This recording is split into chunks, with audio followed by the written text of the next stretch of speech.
अब हम स्टार्ट करेंगे chapter number 1 part number 2 business trade and commerce का। ठीक है, जिसमें सबसे पहले role of business in development of economy. अब ये चीज इंपॉर्टेंट यहां से शुरू हो जाएगी। ठीक है, कि एक बिजनेस का रोल क्या हो जाता है एक इकोनॉमी की डेवलपमेंट में। इकोनॉमी का मतलब क्या हो गया, आप सिंपल तरीके से समझे अभी, क्योंकि इकोनॉमी हमने इकोनॉमिक्स में समझी है। इकोनॉमी का मीनिंग समझे तो आपकी कोई लोकेलिटी हो गई या फिर आपका कोई भी मतलब कुछ भी, कोई अगर आप कंट्री की भी बात कर सकते हैं। ठीक है, तो इसके डेवलपमेंट में आपका किसका मेन रोल होता है, इसमें आपका मेन रोल होता है बिजनेस का क्या रोल होता है। ठीक है, तो इन इंडिया, इंडिया की अगर हम बात करें, in India had a golden past. आप सबको ये चीजें पता है कि इंडिया का जो पास्ट था वो गोल्डन पास्ट रहा है। मीनिंग ये है कि इंडिपेंडेंस या ब्रिटिश के आने से पहले हमारी चीजें बहुत अच्छी थी, मतलब इंडिया एक अच्छे वेल नोन कंट्री में माना जाता था। And the trading activities had a significant contribution to its prosperity and gains. और एक कोई भी कंट्री जो होती है ना, उसका जो मेन चीज होती है उसकी, अगर आप प्रोस्पेरिटी की बात करें या उसकी जो भी प्रॉफिट की या उसकी इनकम या इन सब चीजों की बात करें, तो वो मेन चीजें आपकी देखी जाती है कि उनकी ट्रेडिंग एक्टिविटीज कैसी है। उनकी ट्रेडिंग एक्टिविटीज कैसी है मतलब ये है कि आप खुद से एक बार इमेजिन करें, जितने अच्छे से आप ट्रेडिंग करोगे, आप जितने अच्छे से, मैं एक इंसान की बात करूंगा फिर उसको आप हम रिलेट करेंगे एक पूरी कंट्री के साथ। एक इंसान है, वो क्या करता है, वो बहुत अच्छे से ट्रेडिंग को कंडक्ट कर रहा है, मतलब वो सामान खरीद के बेच रहा है, मेहनत से ये चीजें चल रही हैं, काम चल रही है और रेगुलर बेसिस पे चल रही है। तो आप खुद समझोगे ना कि उसका जो प्रॉफिट होगा, उसका प्रॉफिट बहुत अच्छा होगा। सेम यही चीज अगर कंट्री में, एक कंट्री में चीजें ये सब हो रही हैं, मतलब एक कंट्री में ये ट्रेडिंग वाली जो एक्टिविटीज हैं वो अच्छे से कंडक्ट हो रही है, सब लोग कर रहे हैं, उस वाले केस में क्या होगा, उसकी प्रोस्पेरिटी और गेन्स वहां पे उसकी फैमिली की हो रही थी, उसकी खुद की हो रही थी। जब पूरी कंट्री करेगी तो पूरी कंट्री कमाएगी, पूरी कंट्री प्रोस्पेरिटी और गेन्स में जाएगी। ठीक है, नेक्स्ट आता है the goods were traded both internally and to the foreign lands which generated surplus income. अब आपको ये चीज पता है कि कोई भी इंसान होता है वो सामान आजकल इंडिया के बाहर भी बेच सकता है, जिसको हम क्या बोलते हैं, एक्सपोर्ट करना। ये वर्ड आप हमेशा याद रखेंगे, एक्सपोर्ट करना। अगर एक इंडिविजुअल या कोई कंपनी या कोई भी एस्टेब्लिशमेंट हो गई, वो गुड्स को ट्रेड कर रही है, मतलब खरीद बेच रही है इंटरनली। इंटरनली का मतलब क्या, विद इन इंडिया, मतलब इंडिया के अंदर। अगर इंडिया के अंदर वो ट्रेड कर रही है, and to the foreign lands मतलब वो बाहर वाले, मतलब दूसरे देशों को, दूसरी कंट्रीज को बेचने लग रही है, उस वाले केस में आप उसको क्या बोलोगे, एक्सपोर्ट, विच जनरेटेड सरप्लस इनकम। ठीक है, तो इससे भी डेवलपमेंट होती है इकोनॉमी की। नेक्स्ट है as a result the people were engage in various economic activities such as agriculture and domestication of animals. मतलब ये है कि आजकल लोग किन किन इकोनॉमिक एक्टिविटीज के अंदर इन्वॉल्व हो रहे हैं। The people were engage in economic activities, various economic activities such as agriculture. मतलब आपने ये चीजें देखी है कि लोग एग्रीकल्चर में काम कर रहे हैं, मतलब वो प्रोड्यूस करते हैं कोई भी जैसे कोई भी व्हीट राइस वगैरह और उसको बेच देते हैं। एंड डोमेस्टिकेशन ऑफ एनिमल्स मतलब ये है कुछ लोग एनिमल्स की भी फार्मिंग करते हैं, फिश की फार्मिंग होती है, आपको ये चीजें पता होनी चाहिए। Weaving cotton, dyeing fabrics, making clay pots and utensils, मतलब वो मिट्टी से जो बनाते हैं वो, and handicrafts, cottage industries etcetera. इसकी कोई भी वो नहीं है क्योंकि ये आप कितने भी लिख सकते हो। ठीक है, तो लोग क्या है, एंगेज हैं वेरियस इकोनॉमिक एक्टिविटीज में, और उनके नाम क्या है, एग्रीकल्चर, ये सब चीजें उनके नाम है। फैमिली बेस्ड वर्कशॉप्स मतलब क्या, family based workshops for manufacturing पर important component of economic life. मतलब ये है, आपने बहुत सारी जगह देखा होगा कि फैक्ट्रीज होती हैं, और वो फैक्ट्रीज भी घर में ही होती है, मतलब छोटी छोटी सी फैक्ट्रीज बना रखी है। जैसे हम एक स्टेट है, एक स्टेट नहीं, एक जगह है अलीगढ़, अगर आपने वहां पे देखा होगा तो वहां पे अगर आप कभी विजिट करें तो वहां पे लॉक्स एंड कीज मतलब जो ताले होते हैं, वो चीजें एक एक घर में, मतलब ये चीज मैंने तो खुद देखी, एक एक घर में, इतने छोटे छोटे से घर में वो लोग बनाने लग रहे हैं और अच्छी खासी प्रोडक्शन कर रहे हैं। तो वही चीज यहाँ पे है, family based workshop for manufacturing, मतलब वहां पे मैन्युफैक्चर किया जाता है, were important components of economic life. इससे क्योंकि इकोनॉमी हमारी ग्रो होती है, क्योंकि इकोनॉमी ग्रो कैसे होती है, इकोनॉमी ग्रो ऐसे होती है, डेवलपमेंट इकोनॉमी का ऐसे होता है क्योंकि जितना सामान बनाओगे उतना बेचोगे, बेचोगे तो पैसा जनरेट होगा, पैसे लोग खर्च करेंगे सामान, और इससे इकोनॉमी के अंदर मनी का फ्लो बढ़ेगा। और ये सारी चीजें इकोनॉमिक्स में है कि मनी का फ्लो बढ़ने से क्या चीजें होती है, मनी का फ्लो बढ़ेगा तो उससे एक इंसान, एक इकोनॉमी बढ़ेगी, इकोनॉमी बढ़ेगी तो उससे जो गवर्नमेंट होती है वो अच्छे खासे अमाउंट खर्च कर पाएगी आपके ऊपर भी, ठीक है। फिर आता है the money was channelized into further investment and led to the dominant growth of indigenous banking system to finance the trading activities. ये इंडिजीनियस बैंकिंग सिस्टम क्या है, ये नेक्स्ट वाली स्लाइड में हम समझेंगे। अभी बस इसके अंदर ये लिखा हुआ है द मनी वाज चैनलाइज्ड, जो मैंने अभी बोला कि मनी को आगे चैनलाइज किया जाता है फॉर फर्दर इन्वेस्टमेंट। मतलब सोचो एक जगह आपने सामान खर्च किया, सामान खरीदा, उस वाले इंसान ने जिसने बेचा था वो और सामान बनाएगा, और सामान बनाने के लिए उसको मनी को दोबारा क्या करना पड़ेगा, रॉ मटेरियल खरीदना पड़ेगा, ठीक है।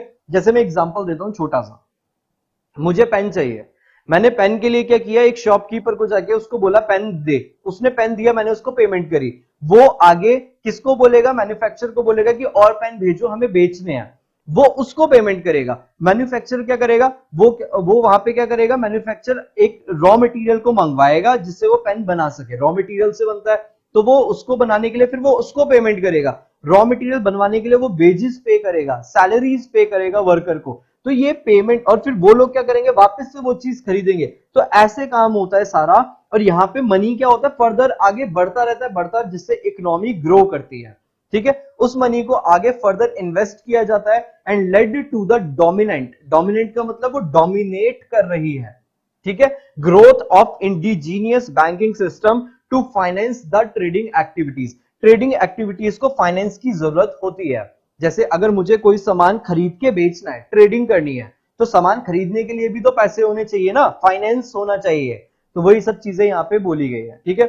नेक्स्ट आता है हमारा development of indigenous banking system in Indian subcontinent. मैं अभी और किसी की बात नहीं कर रहा, मुझे वर्ल्ड का कोई लेना देना नहीं है, मैं सिर्फ इंडियन सबकॉन्टिनेंट की बात कि इंडिया में इसका क्या डेवलपमेंट हुआ, ठीक है। शुरू से पढ़ेंगे। Indigenous banking system played a prominent role in lending money and finance domestic and foreign trade. यहीं तक पढ़ेंगे सबसे पहले।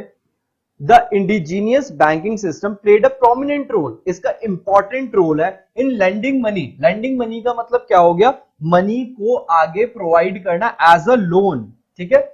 क्या, लैंडिंग मनी, इसका मतलब क्या होता है, आगे एज अ लोन प्रोवाइड करना। And financing domestic and foreign trade, या तो आप डोमेस्टिक ट्रेड कर रहे हो जो इंटरनली था, हमने पिछली साइड में पढ़ा, और फॉरेन ट्रेड, फॉरेन ट्रेड का मतलब आपको पता है एक्सपोर्ट वगैरह की बात हो रही है। With currency and later of credit, या तो करेंसी, या तो आप उसी टाइम पे पेमेंट कर रहे हो, या letter of credit. Letter of credit का मतलब ये होता है आप उसको उधार पे बेच रहे हो, आप उसको एक तरह से क्रेडिट पे बेच रहे हो। क्रेडिट का मतलब होता है उधार पे बेचना, ठीक है। With the development of banking people begin to deposit precious metal. Precious metal की बात करें तो ये गोल्ड वगैरह और ये जो भी मेटल्स और होते हैं, डायमंड्स वगैरह, ठीक है, उनको लोगों ने डिपॉजिट करना शुरू किया बैंक्स में। अब आप देखो पहले इतना नहीं होता था, आज की डेट में क्या होता है, लोग अपने घर में इतना ज्यादा ये प्रीशियस चीजें नहीं रखते, बैंक्स में ज्यादा रखते हैं क्योंकि वो ज्यादा उसको सिक्योर और सेफ मानते हैं, ठीक है। With the development of banking people began to deposit precious metals with lending individuals functioning as banker or sets वगैरह, ठीक है। and money become an instrument for supplying the manufacturers with a means of producing more goods। मतलब इसका मतलब ये समझो, मेरे पास gold है, ठीक है, मुझे गोल्ड है बट मुझे उसको बेचना नहीं है, और मुझे पैसों की रिक्वायरमेंट है क्योंकि मुझे ट्रेडिंग करनी है, सामान खरीद के लाना है। तो बैंक्स जब डेवलप हो रही है तो बैंक्स आजकल लोन्स प्रोवाइड कर रही है कि प्रीशियस मेटल हमें दे दो, उसके बदले हम आपको कुछ अमाउंट देंगे जिससे आप अपना काम करो, आप उससे ट्रेडिंग करो, और एंड में जो पैसा होगा हमें इंटरेस्ट के साथ हमें हमारा पैसा वापस करके आपका गोल्ड एज इट इज रहेगा, वो बिका नहीं है। तो ये सारी चीजें होती हैं, ये बैंकिंग सिस्टम के थ्रू हो जाती है। नेक्स्ट है intermediaries provided considerable financial security to the manufacturer by assuming responsibility for the risk involved, especially in foreign trade. It comprised commission agents, broker and distributor both for wholesale and retail goods. पहले मैं समझाऊंगा wholesale goods का meaning और फिर retail goods. Wholesale goods सोचो, आपकी एक shop है, आप कपड़े बेचते हो, आप क्लोथ्स बेच रहे हो, आपकी शॉप है, आप गए किसी और शॉप पे गए, किसी और फैक्ट्री में गए, आपने वहां से क्लोथ्स बहुत सारे परचेज किए और आपने परचेज जो किए वो गुड्स आपके लिए होलसेल गुड्स है, मतलब आप उस सामान को आगे बेचने वाले हो, ठीक है। और आगे होते हैं रिटेल गुड्स, मतलब आप वो चीजें क्या कर रहे हो, कंज्यूम करने वाले हो, ठीक है। तो intermediaries provide considerable financial security. तो इंटरमीडियरीज मतलब कुछ एजेंट्स होते हैं, ब्रोकर होते हैं, ये लोग क्या करते हैं, सिक्योरिटी देते हैं to the manufacturer by assuming responsibility for the risk involve. मतलब ये लोग क्या करते हैं, खुद एक कमीशन रख लेते हैं अपने पास और उसके बदले आपको एक तरह से प्रोटेक्शन दे देते हैं, ठीक है। Foreign trade was financed by loans. Foreign trade generally loan से फाइनेंस करी जाती है, मतलब उनके लिए जो अमाउंट है वो कहां से अरेंज किया जाता है, by loans. However the rate of interest for longer voyages was kept high in view of the huge risk involved, ठीक है। अब इसका मीनिंग क्या है वो समझना।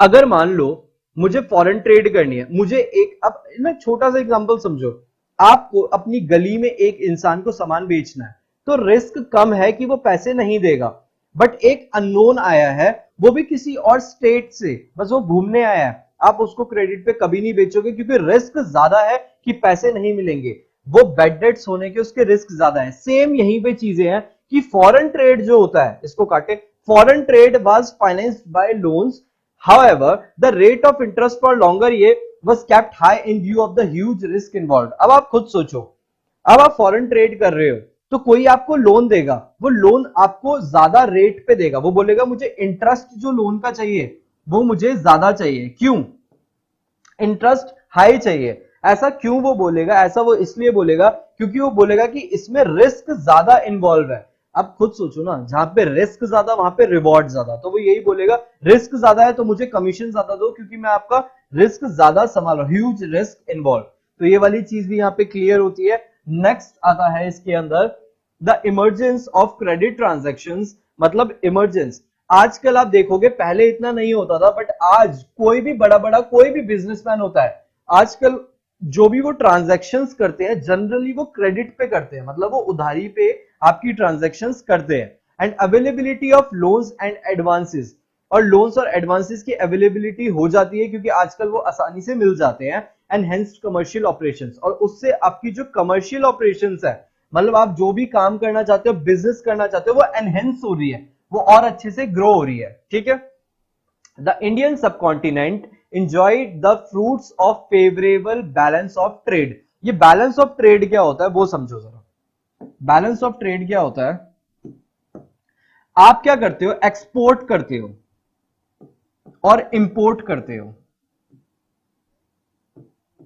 डिटेल में इसको 12th में पढ़ना है, बैलेंस ऑफ ट्रेड को हम डिटेल में 12th में पढ़ेंगे, जब हम 12th में पहुंचेंगे वहां इकोनॉमिक्स में पढ़ेंगे, बट अभी एक छोटे छोटे तरीके से मैं बता देता हूं क्योंकि बैलेंस ऑफ ट्रेड पूरा चैप्टर है वहां पे, तो इतना मैं अभी यहाँ पे तो नहीं समझा रहा, बट एक छोटा सा मैं बता देता हूं कि बैलेंस ऑफ ट्रेड क्या होता है। कोई भी एक बिजनेस है या कोई भी एक कंट्री है, वो सामान खरीदती है। देखो इंटरनली कोई सामान खरीद बेच रहे हो तो दिक्कत नहीं है। एग्जाम्पल सोचो, मेरे घर में मैं हूं, मेरा भाई है और ये सब है, मैंने अपने भाई को कोई सामान बेचा तो पैसे घर के अंदर ही है, सोचना ध्यान से, मैंने अपने भाई को सामान बेच के उससे पैसे मैंने ले लिए, मैंने ये चीज अपने बड़े भाई को बेच दी, बड़े भाई ने वो चीज मम्मी को बेच दी, मतलब ये चल रहा है, पैसे बाहर तो नहीं जा रहे ना घर से, घर के अंदर है। बट मैंने कोई सामान को बाहर बेच दिया किसी और को तो और पैसा मेरे घर में आया, ये चीज समझो। या मैंने कोई चीज को खरीद लिया बाहर से तो इस केस में मेरा पैसा बाहर चला गया। सेम कंट्री के लिए भी अप्लाई होता है। कंट्री जब भी कोई सामान बाहर बेचती है, ध्यान से सुनना, कंट्री कोई सामान बाहर बेचेगी तो पैसा आएगा या जाएगा, पैसा आएगा। पैसा आता है सामान बेचने पे तो उसको बोलते हैं एक्सपोर्ट करना, और इंपोर्ट करने का मतलब परचेज करना बाहर से, जहां पे पैसा जाएगा, जहां पे पैसा जाएगा। खुद एक बार सोच के बताना मेरे बताने से पहले कि इंपोर्ट अच्छा है या एक्सपोर्ट अच्छा है, मतलब ज्यादा इंपोर्ट करना अच्छा है या ज्यादा एक्सपोर्ट करना अच्छा है। हर कोई सोच के बोलेगा कि ज्यादा से ज्यादा एक्सपोर्ट करना अच्छा है, क्योंकि पैसा घर में और आएगा, कंट्री में बाहर से पैसा आएगा, तो वो अच्छा है कि आप ज्यादा एक्सपोर्ट करो, दुनिया को बेचो और इंपोर्ट कम करो। तभी यहाँ पे इंपोर्ट पे कस्टम ड्यूटी वगैरह आपने सुना होगा, नहीं सुना तो दिक्कत नहीं है, वो मैं 12th में जब आएंगे तब समझेंगे। तभी इंपोर्ट पे कस्टम ड्यूटीज लगाई जाती है कि आप जितना ज्यादा सामान बाहर से खरीदोगे तो सरकार बोलती है हम ज्यादा टैक्स आपसे ले लेंगे, इसलिए कम खरीदो कम खरीदो कम खरीदो। और एक्सपोर्ट को गवर्नमेंट हमारी खुद बोलती है कि ठीक है, यहाँ पे तो आपको वो भी मिलते हैं, आपको सरकार आगे से मदद करती है कि जितना एक्सपोर्ट करो हम यहाँ पे आपसे टैक्स और कम लेंगे कम लेंगे कम लेंगे, क्योंकि बाहर बेचो, गवर्नमेंट खुद ये चाहती है। ये चीज आपको समझ में आ गई कि एक्सपोर्ट क्या होता है, इंपोर्ट क्या होता है। अब मुझे समझाना है बैलेंस ऑफ ट्रेड क्या होता है। देखो, एक कंट्री में सामान खरीदना बेचना, इनके बीच में एक ना बैलेंस होना ही चाहिए। मतलब एक्सपोर्ट ज्यादा करो अच्छी बात है, बट इंपोर्ट कम करो, बहुत कम करना भी ठीक नहीं है, क्योंकि हमारे पास सामान फिर ज्यादा होगा भी नहीं। तो एक्सपोर्ट इंपोर्ट में ना आपका बैलेंस एक होना ही चाहिए, मतलब एक बैलेंस होना चाहिए। ऐसा भी नहीं होना चाहिए कि आप इंपोर्ट इतना कर रहे हो एक्सपोर्ट कर ही नहीं रहे हो, ये भी नहीं कि बिल्कुल ही एक्सपोर्ट करे जा रहे हो इंपोर्ट नहीं कर रहे, क्योंकि आपके पास सामान कभी तो खत्म होगा। तो ये सब चीजें नहीं होनी चाहिए, तो इनके बीच में एक बैलेंस बना होना चाहिए। अभी बैलेंस ऑफ ट्रेड को बस इतना समझो, एक्सपोर्ट और इंपोर्ट के बीच में एक बैलेंस मेंटेन होना चाहिए। अब दोबारा से आते हैं हम इस वाली चीज पे, the emergence of credit transaction, availability of loans and advances, enhanced commercial operations, ये हम चीज पढ़ चुके। The Indian subcontinent enjoyed the fruits of, अब ये इंपॉर्टेंट है, फेवरेबल फेवरेबल फेवरेबल मतलब हमारे फेवर में है, ठीक है। बैलेंस ऑफ ट्रेड, हमारा बैलेंस ऑफ ट्रेड मतलब एक्सपोर्ट और इंपोर्ट ना फेवर में चलता है हमेशा, मतलब हम फायदे में हैं। वेयर एक्सपोर्ट एक्सीड इंपोर्ट, समझ आ गया, जहां पे एक्सपोर्ट जो है वो ज्यादा है इंपोर्ट से, with large margin and the indigenous banking system benefited the manufacture trader and merchants with additional capital fund for expansion and development. अब देखो, इंडिजीनियस बैंकिंग सिस्टम का इसमें बहुत बड़ा रोल है, क्योंकि वो लोग क्या करते हैं, हमारे जो भी एक्सपोर्टर है, हमारे जो भी यहाँ पे लोग काम कर रहे हैं, उनको वो ये चीजें प्रोवाइड करते हैं, सारे मैन्युफैक्चर ट्रेडर को वो प्रोवाइड करते हैं चीजें इजीली, फाइनेंस प्रोवाइड करते हैं, जिससे वो लोग बना सके सामान अपना और बाहर एक्सपोर्ट ज्यादा कर सके, जिससे हमारा एक्सपोर्ट एक्सीड होता है इंपोर्ट से, और जिससे हमारे पास फेवरेबल बैलेंस ऑफ ट्रेड है। ये सारी चीजें किसकी वजह से, ये सारी चीजें है इंडिजीनियस बैंकिंग सिस्टम की वजह से। और लास्ट पॉइंट इसके अंदर आता है, commercial and industrial banks later evolved to finance trade and commerce, and agriculture bank to provide both short and long term loan to finance agriculturist। मतलब ये है, कुछ टाइप के बैंक्स होते हैं, ये भी हम आगे वाले चैप्टर्स में पढ़ेंगे कि टाइप्स ऑफ बैंक्स क्या होते हैं। कमर्शियल बैंक्स होते हैं और इंडस्ट्रियल बैंक्स होते हैं, वो फाइनेंस करते हैं ट्रेड को और कॉमर्स को। यहीं पे रुको, दो टाइप के बैंक्स हो गए, एक कमर्शियल और इंडस्ट्रियल बैंक्स। जो हम नॉर्मल बैंक्स देखते हैं ना, ये एसबीआई वगैरह, ये सारे बैंक्स जो होते हैं ये सारे ट्रेड करते हैं, वो फाइनेंस करते हैं, मतलब वो प्रोवाइड करते हैं लोन्स। किसको? वो प्रोवाइड करते हैं लोन्स किसको? ट्रेड और कॉमर्स को। ट्रेड आपको पता है ट्रेडिंग करना, कॉमर्स आपको पता है वो एक्टिविटीज सर्विसेज देना। एंड एग्रीकल्चर बैंक, अब कुछ टाइप के बैंक और होते हैं, कुछ एग्रीकल्चर बैंक भी होते हैं। एग्रीकल्चर बैंक जो होते हैं वो सिर्फ किसको, ये आपने नाम नहीं सुने होंगे कि एग्रीकल्चर बैंक क्या होते हैं। ये लोग लोन तो प्रोवाइड करते हैं, बट किसको प्रोवाइड करते हैं? बस एग्रीकल्चरिस्ट को, मतलब फार्मर्स को। ये लोग लोन किसको प्रोवाइड करेंगे? बस फार्मर्स को। ये ऐसे अगर मैं जाऊंगा, मैं फार्मर नहीं हूं, तो ये मेरे को लोन प्रोवाइड नहीं करेंगे। ये स्पेशल बैंक होते हैं जो सिर्फ उनको बनाए जाते हैं। तो यहाँ पे इंडिजीनियस बैंकिंग सिस्टम हमारा फिनिश होता है, और यहीं पे हमारा पार्ट नंबर 2 चैप्टर नंबर 1 का फिनिश होता है। इसके बाद हम स्टार्ट करेंगे पार्ट नंबर 3।